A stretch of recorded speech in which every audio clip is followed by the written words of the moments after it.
And Donald Trump is not slowing down on his ongoing rough-and-tumble battle with the GOP over what he calls unfair delegate rules. The Colorado thing was very, very unfair, and I thought Louisiana was very unfair. I won Louisiana. I won it easily.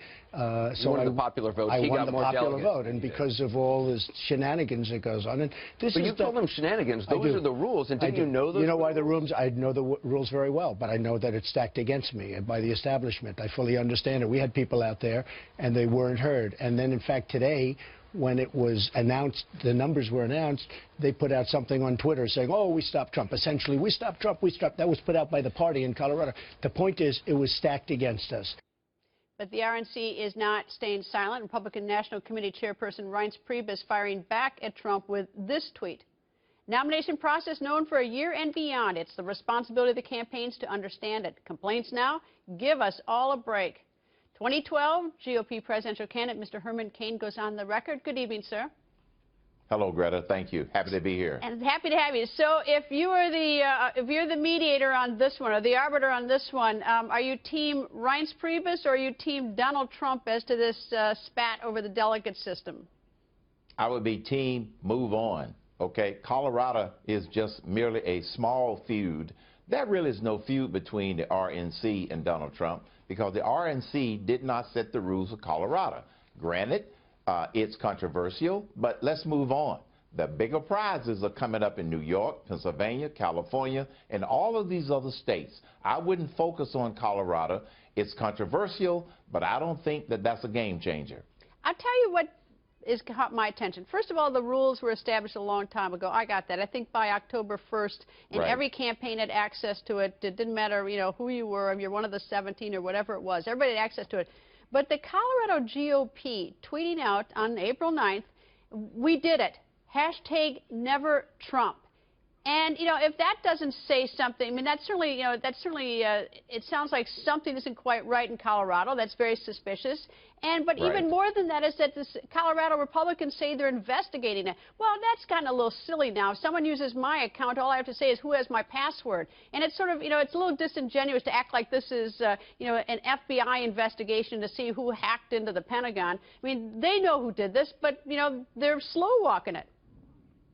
You're absolutely right, Greta. And what you just illustrated relative to Colorado is the fact that it's not about Colorado versus Trump or anybody else. It's about, quote unquote, the establishment that's against Trump. And when people in Colorado, or the people that are participating in the Republican Party in Colorado, they are bragging about the fact that they stopped Trump, that's the bigger feud.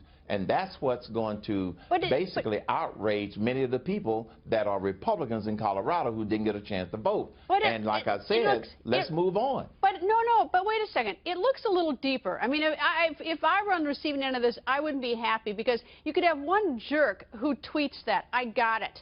But then where is the rest of the party in Colorado that they haven't come out, they haven't really told who did it, what were the circumstances, and instead they're doing a cover-up. They're saying, well, we're just doing an investigation.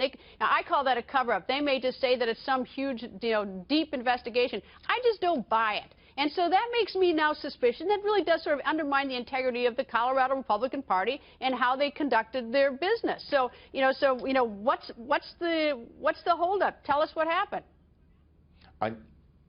In that regard, I would agree with you. You're absolutely right. It does seem as if there might be something else, but we don't know at this point. What we do know is that there are a lot of delegates out there left in these upcoming primaries.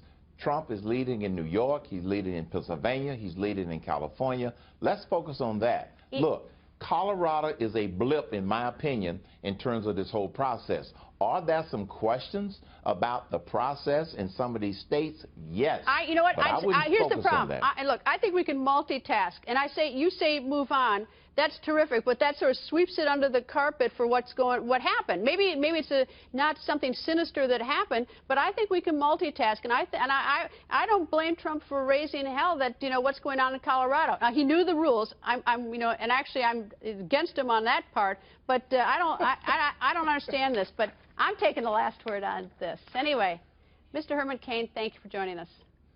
Greta, you can take the last word whenever you want to. You just did. Anyway, thank you. Donald Trump railing against the GOP is dominating the political headlines and taking over the 2016 race.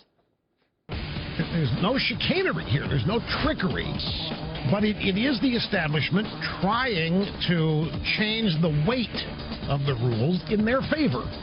And people could say, oh, well, that's the way the game's played. Look, they should have had an election. They didn't have an election. They have rigged it over on the Democrat side. They're using their superdelegates. It's not rigged on the Republican side. Donald has been yelling and screaming. The RNC, the Republican National Committee, they should be ashamed of themselves. It's no secret that Colorado was going to have a convention, and they're going to choose their delegates before the primary.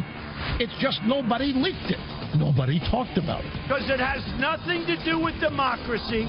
They took the votes away from the people in Colorado. People are burning up their Republican cards because they want to vote. These are the insider guys.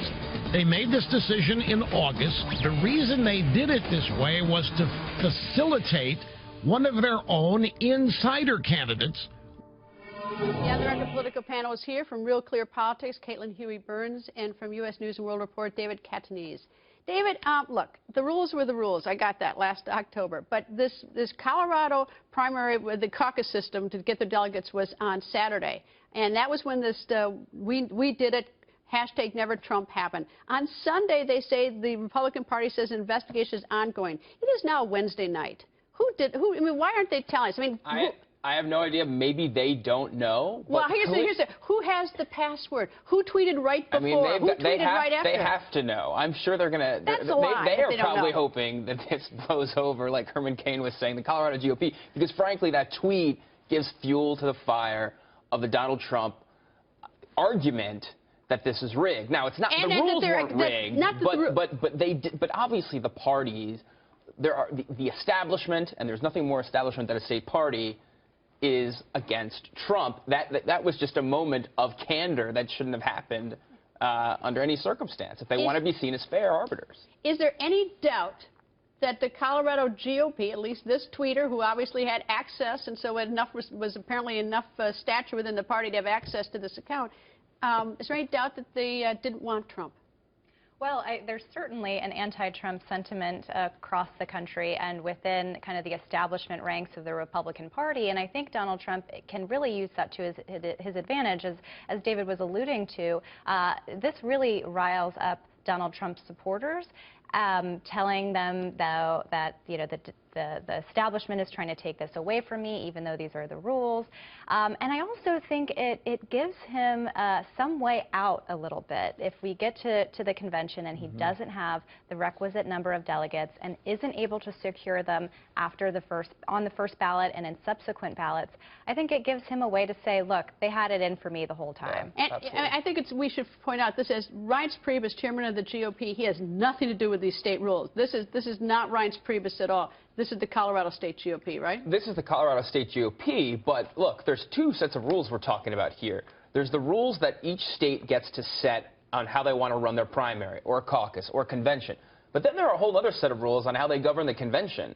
And there's a lot of overlap there because you can set a rule right before the convention. They can change the rules. But that's in July. That's in July. We haven't gotten to that fight. Right, but a lot of those rules are important for how many delegates a person has, how many states a person has won, whether they won the majority of delegates in a certain amount of states. All those rules can still be changed. And I think that's where Trump's forces could have a bigger beef. And there's, of course, there's going to be the fight on who gets to be on that Rules Committee. Right, exactly. Who would have thought that the Rules Committee would be the focus of this campaign? But in a campaign where the spotlight is really on getting that 1237 number of delegates and making sure who gets nominated, who is eligible for nomination. I mean, this is all going to be settled in the Rules Committee. But those rules have to be agreed upon by a majority at the convention. So that's a whole other fight. So we could see a rules fight throughout that whole week. And the only place I disagree is that say, quote, where it is